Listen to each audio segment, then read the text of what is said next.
Afternoon ma'am. Good afternoon everyone. Good afternoon बेटा। आज का जो हमारा टॉपिक है वो है चैप्टर नंबर 33, पाठ संख्या 33। ठीक है, पत्र लेखन, लेटर राइटिंग, और पेज नंबर है 176, पृष्ठ संख्या 176। ठीक है, मैं हिंदी और इंग्लिश दोनों में बोल देती हूँ, क्योंकि अगर मैं 176 बोलूँगी तो कुछ बच्चे कहेंगे मैम 176 क्या होता है। ठीक है, तो 176। ऑलराइट, सब लोग निकाल लीजिए।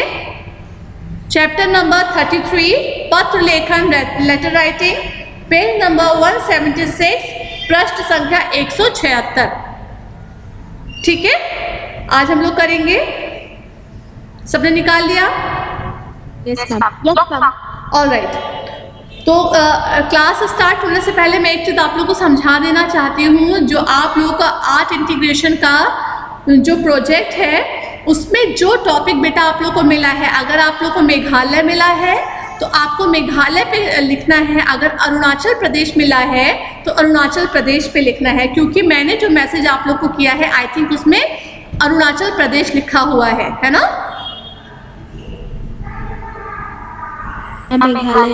मेघालय लिखा है उसमें। आप लोगों को क्या मिला है बेटा? मेघालय मिला, अरुणाचल प्रदेश, मेघालय। तो आप लोगों को मेघालय पे ही लिखना है। ठीक है, क्योंकि अलग अलग क्लासेस को अलग अलग टॉपिक मिले हैं, दैट्स वाई वो कुछ हो गया था, मैसेज किसी और क्लास में चला गया।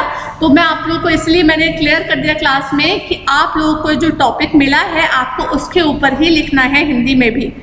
ठीक है, ये मत सोचिएगा कि हमें मिला मेघालय है, लिखना मैम ने लिखा है अरुणाचल प्रदेश, तो अरुणाचल प्रदेश पे नहीं लिखना है, आपको मेघालय पे लिखना है। ठीक है, तो अब हम लोग शुरू करते हैं अपना पत्र लेखन। जैसे यहाँ पे लिखा है बेटा, ध्यान दीजिए। सबको पता है पत्र लेखन होता क्या है, लेटर राइटिंग होता क्या है। एप्लीकेशन आप लोग स्कूल में छुट्टी की देते ही देते हैं, सबको मालूम है। लेकिन आपको आज बताया जा रहा है कि पत्र लेखन कितने प्रकार के होते हैं। ठीक है, अब यहाँ पे लिखा है, व्यक्ति अपने भावों और विचारों को अभिव्यक्त करने के लिए अनेक साधनों का प्रयोग करता है। इसमें पत्र लेखन भी एक प्रमुख साधन है। पत्र लेखन एक कला है, पात्रों के सामाजिक जीवन में अत्यधिक उपयोगिता है। पत्र के माध्यम से व्यक्ति अपनी भावनाओं को सरलता से संबंधित परिजनों, अधिकारियों तथा तक पहुंचा सकता है। पत्र दूर बैठे लोगों के बीच संबंध स्थापित करने का सबसे सरल और सस्ता साधन है।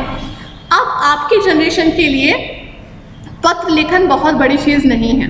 आप लोगों के लिए क्या है, आप लोग सिर्फ जो लेटर राइटिंग करते हैं वो होता है एप्लीकेशन लिख दी। बड़े हो गए तो आपको सरकारी दफ्तरों में इन पत्रों की ज़रूरत पड़ेगी। लेकिन कोई भी, मुझे जो लगता है, अपने मम्मी पापा, नाना नानी या दादा दादी को कोई अब पत्र नहीं लिखता है। ठीक है, लेकिन पहले क्या होता था बेटा, क्योंकि व्हाट्सएप नहीं था, मोबाइल नहीं थे, ये साधन नहीं थे, तो पहले अपनी जो बात होती थी सामने वाले तक पहुंचाने के लिए लोग पत्र का प्रयोग करते थे। ये बात आप अपने मम्मी पापा से पूछ सकते हैं कि पहले क्या होता था, पत्र लिखा जाता था, और कुछ लोग तो ऐसा होता था कि उस पत्र को संभाल के भी रखते थे सालों, कि हमारे बेटे ने पत्र लिखा है। अभी भी जो सोल्जर्स होते हैं, आप सबने मूवीज़ में भी देखा होगा, वो लोग अपनी फैमिली को लेटर लिखते हैं, क्योंकि उनके पास जितना टाइम होता है, जो भी उनको समय मिलता है, उसमें उन्होंने लिखा और उसको पोस्ट करवा दिया कि हमारी फैमिली तक हमारी बात पहुंच सके। ठीक है, और उनके जो परिवारजन होते हैं उस पत्र को संभाल के रखते हैं कि ये हमारे बच्चे ने लिखा है। तो ये होती थी पहले पत्र की उपयोगिता, मतलब पत्र कितना मायने रखता था, जो आप लोग चाह के भी अभी तो नहीं समझ सकते, बड़े होंगे तो शायद समझें। ठीक है, लेकिन मैं चाहती हूँ कि आप लोग या तो अपने नाना नानी अगर दूर रहते हैं, दादा दादी दूर रहते हैं, तो आज एक पत्र उनको ज़रूर लिखें। अब वो पत्र किस तरीके का होना चाहिए मैं आप लोगों को बताऊंगी कि अनौपचारिक पत्र और औपचारिक पत्र क्या होते हैं। ठीक है, दो तरीके के होते हैं। और एक बार पत्र लिखिएगा बेटा, जब आपके बड़ों के पास वो पत्र पहुंचेगा तो जो उनको खुशी मिलेगी वो आपको पता चलेगा कि किस तरीके की खुशी मिलती है, कि जब हमारे घर के बच्चे हमको पत्र लिखते हैं। जैसे आपके मम्मी पापा का बर्थडे होता होगा, जब छोटे थे किया होगा, अभी भी छोटे ही हो, तो आप लोगों ने कार्ड बनाया होगा, हैप्पी बर्थडे मम्मा, हैप्पी बर्थडे पापा का। ठीक है। तो जब वो आप चाहे कुछ भी गिफ्ट दे दें मम्मा पापा को, वो इतना मायने नहीं रखता जितना आप लोग उनको एक कार्ड बना के देते हैं और उस पर लिखते हैं कुछ, तो उनके लिए वो मायने रखता है कि हमारे बच्चे ने हमारे लिए कार्ड बनाया। वही चीज़ यहाँ पे जो भावनाएं हैं वो पत्र भी अभिव्यक्त करता है, ठीक है। वो भी बताता है कि आप सामने वाले से कितना प्रेम करते हैं, ठीक है। तो यहाँ पर लिखा है, देखिए, पत्र के माध्यम से व्यक्ति अपनी भावनाओं को सरलता से संबंधित परिजनों अधिकारियों तक पहुंचा सकता है। पत्र दूर बैठे लोगों के बीच संबंध स्थापित करने का सबसे सरल और सस्ता साधन है। पत्र लिखते समय निम्नलिखित बातों को ध्यान रखना चाहिए। अब क्या क्या बातें ध्यान रखनी चाहिए पत्र लिखते समय, यहाँ पर लिखा है। ओके ईशा, पढ़ो बेटा। Yes ma'am. पत्र लिखते समय निम्नलिखित बातों का विशेष ध्यान रखना चाहिए। पत्र में सरल और सुस्पष्ट भाषा का प्रयोग करना चाहिए।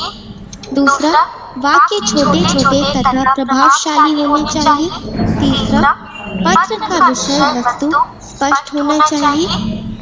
चौथा, पत्र में स्थिति के अनुसार संबोधन, अभिवादन, स्वनिर्देश का प्रयोग करना चाहिए। पांचवा, पत्र की लिखावट सुंदर और साफ तथा भाषा व्याकरण सम्मत होनी चाहिए। छठा, पत्र का प्रारंभ एवं विस्तार आवश्यक सूचनाओं पर आधारित होना चाहिए। सातवां, पत्र का अंत प्रभावशाली एवं ध्यान आकर्षित करने वाला होना चाहिए। Very good Isha, very good बच्चे। तो यहाँ पर देखिए कुछ बातें जो आपके सामने दी गई हैं, उस पे पॉइंट नंबर 1 पे ध्यान दीजिए। पहला जो है, पत्र में सरल और सुस्पष्ट भाषा का प्रयोग करना चाहिए, चाहे वो हिंदी हो चाहे वो इंग्लिश हो। आपका जो लेटर राइटिंग है बेटा, जो आपका पत्र लेखन है, सबसे पहले उसमें जो आप भाषा का प्रयोग कर रहे हैं वो कोई भी भाषा हो सकती है, ठीक है। तो आप जिस भी भाषा का प्रयोग कर रहे हैं उस पत्र को लिखने में वो स्पष्ट होना चाहिए, ठीक है। भाषा समझने आने वाली होनी चाहिए। ये नहीं कि आपको जो शब्द आते हैं आपने लिख दिए, सामने वाले को समझ में ही नहीं आए, ठीक है। ऐसा नहीं होना चाहिए। अगर आप हिंदी में पत्र लिख रहे हैं तो कोशिश करेंगे कि हिंदी के ही शब्दों का अच्छे से प्रयोग करें। इंग्लिश में लिख रहे हैं तो ऐसी इंग्लिश का प्रयोग करें कि सामने वाला आपसे इम्प्रेस हो जाए कि यस, ऐसा बच्चे ने पत्र लिखा है, ठीक है। अब यहाँ पर नंबर 2 में लिखा है, वाक्य छोटे छोटे तथा प्रभावशाली होने चाहिए। अब वाक्य बहुत लंबे नहीं लिखने चाहिए पत्र में, कि आपने इतना लंबा वाक्य लिख दिया वो सामने वाला पढ़ ही नहीं पा रहा है। तो छोटे छोटे और प्रभावशाली होने चाहिए, ठीक। नंबर 3 है यहाँ पर, पत्र की विषय वस्तु स्पष्ट होनी चाहिए। आप किस विषय में पत्र लिख रहे हैं, अगर औपचारिक पत्र आप लिख रहे हैं तो आपका विषय स्पष्ट होना चाहिए सामने वाले को। अगर उसको आपका विषय ही समझ में नहीं आया तो आपका पत्र लिखने का भी कोई फायदा नहीं है। फिर है नंबर 4 यहाँ पर, पत्र में स्थिति के अनुसार संबोधन, अभिवादन, स्वनिर्देशन का प्रयोग करना चाहिए। अब जैसे आपने अपने किसी घर के बड़े को पत्र लिखा, चाहे आप मैसेज करते हैं किसी बड़े को तो आप लिखते हैं उसमें, अगर इंग्लिश में करें तो हेलो दादी, आप कैसे हो, हाउ आर यू। अगर आप हिंदी में तो नमस्ते बोला जाता है, सबके ज़्यादातर घरों में बोला जाता है कि अपने बड़ों से जब मिलो नमस्ते करो। लड़कों को बोला जाता है चरण स्पर्श करो, तो वो उसमें लिखते भी हैं, ठीक है। चरण स्पर्श लिखा भी जाता है, ठीक है। और क्या बोला जाता है, हेलो, हाय। अगर मुस्लिम है तो अस्सलामुअलैकुम। ये अपने अपने सबके शब्द है कि आप किस तरीके से सामने वाले से बात करना शुरू करते हैं, ठीक है। अब यहाँ पर ये सिर्फ मैं आपको अनौपचारिक पत्र का बता रही हूँ। आप अगर औपचारिक लिखेंगे, अगर कार्यालय में हेलो हाय लिख देंगे, हेलो हाउ आर यू, तो वो चीज़ सही नहीं होगी।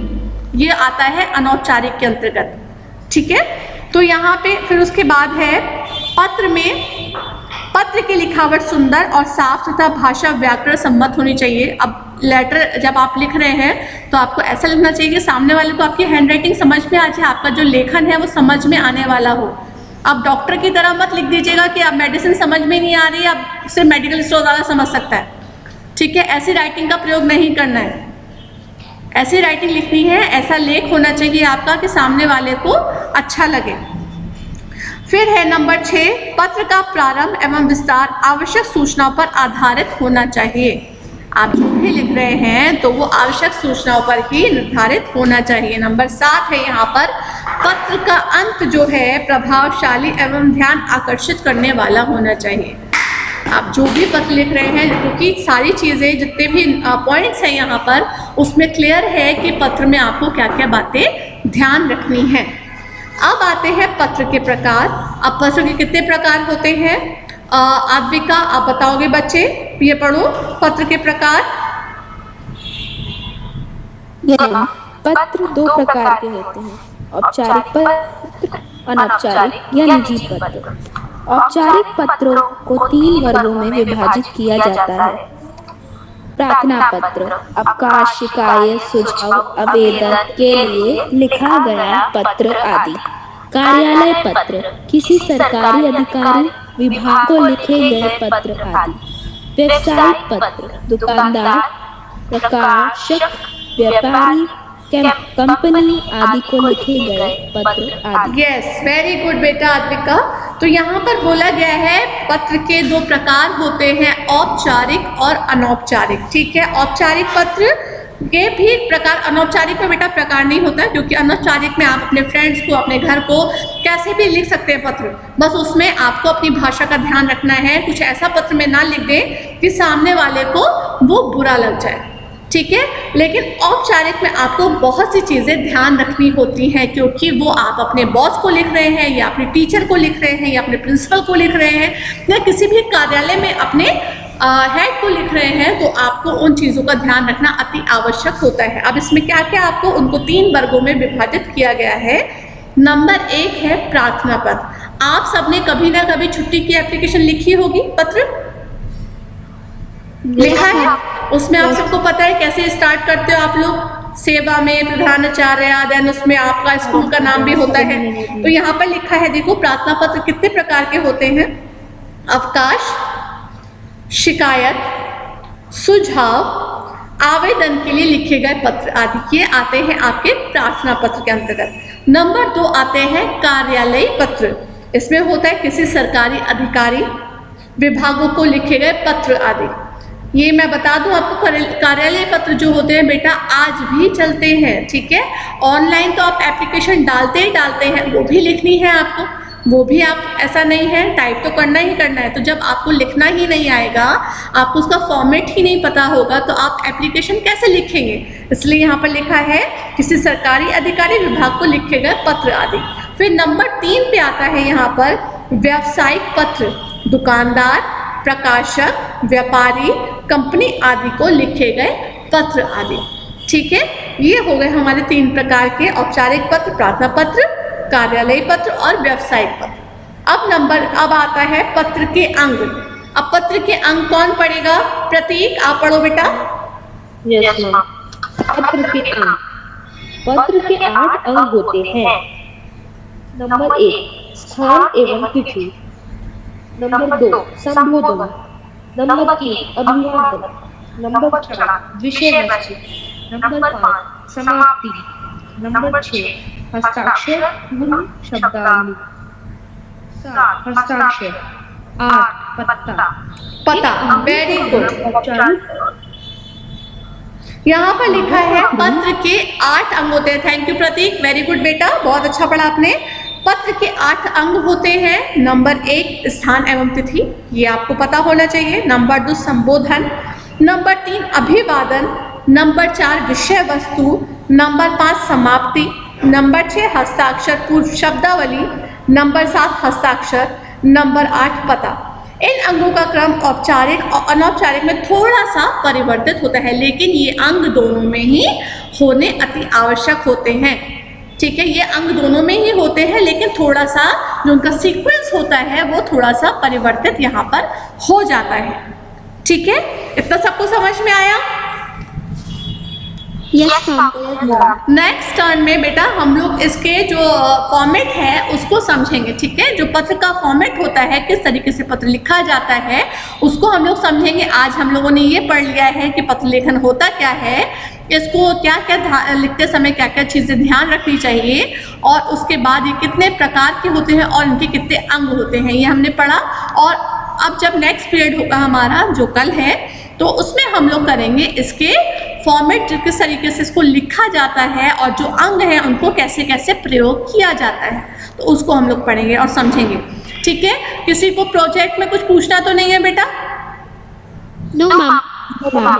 मैं आप लोगों को फिर बता दूं, जब प्रोजेक्ट बना रहे हो आप लोग, तो ये चीज़ का ध्यान रखिएगा कि आप लोग नेट से निकाल के पिक्चर्स को भी लगा सकते हो, ठीक है। तो पिक्चर्स का प्रयोग कर सकते हो, बस उसमें हीरे मोती नहीं लगाने आप लोगों को,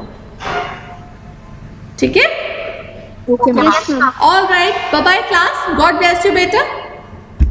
थैंक यू मैम। बाय बच्चे।